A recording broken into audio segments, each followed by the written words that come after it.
Welcome. I'd like to spend a few minutes with you reflecting on well-being, taking a fresh look.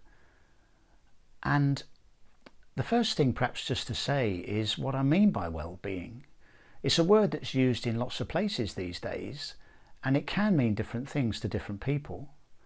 So here I'm thinking of well-being in terms of how we feel, how we have an inner experience of being okay, of being at peace. And I remember one of the earliest times I recall this was when I was about 8 years old, and I was just walking up the road where we lived at the time, and I just suddenly had this lovely, warm, enveloping feeling of just being okay.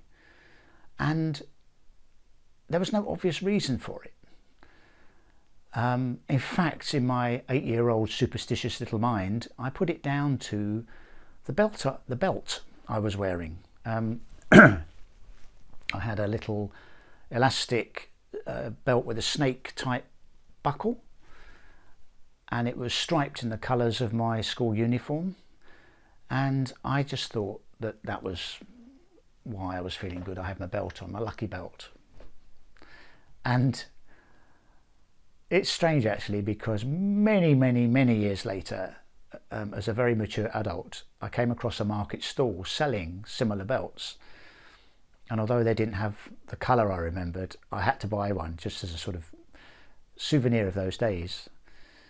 But anyway, let's go back to well-being. Feeling okay, feeling grounded, feeling at peace with the world, feeling comfortable in your own skin. That's well-being in this context. And as you can see from the title of this video, I called it the miracle of well-being, because there's something that happens all the time to all of us. We take it for granted. We never really give it any consideration, but actually it is quite miraculous. And it's this: when we relax, we feel good. Now that might seem so obvious as to why would you focus on that, but just consider for a minute if it was the other way around. What if when we relaxed we felt awful? Then we would never want to relax. We'd always feel we've got to keep striving, we've got to keep ahead, we've got to keep going, because if we paused, if we stopped, then those horrible feelings would catch us. It's a bit like running away continually from a monster. If we don't run, the monster will get us. So we're very fortunate that we're designed so that when we relax, we feel good. So what does relax mean? What is relaxing? Well, it can mean different things to different people on the face of it. You know, some people might go fishing to relax. Some people might choose a crossword puzzle or knitting. I know people that do sports, swimming, running, cycling, to relax. So relaxing isn't about inactivity, although it can be, it doesn't have to be. It's about mentally relaxing. In other words, not striving mentally, not trying to puzzle things out, not trying to fix stuff to better ourselves or improve ourselves. Now, of course, the person that goes fishing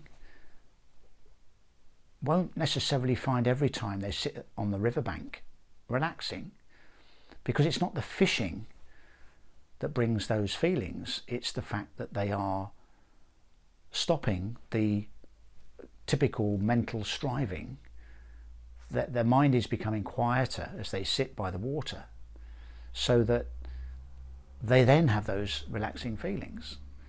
I mean, speaking for myself, I know that there's things I like to do that often when I'm doing them, I feel good, I feel relaxed, but it isn't guaranteed.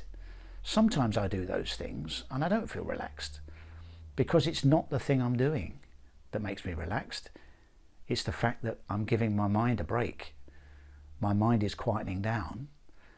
And this is the miracle. When our mind's quietened down, those lovely feelings come automatically, because that's the default setting we're all designed to have. So the fact we don't have to strive to feel good, we don't have to work at well-being, it's there, it's a birthright, it's something that we are born with. And when we realise that's how it works, then it's available anytime. Thanks for watching.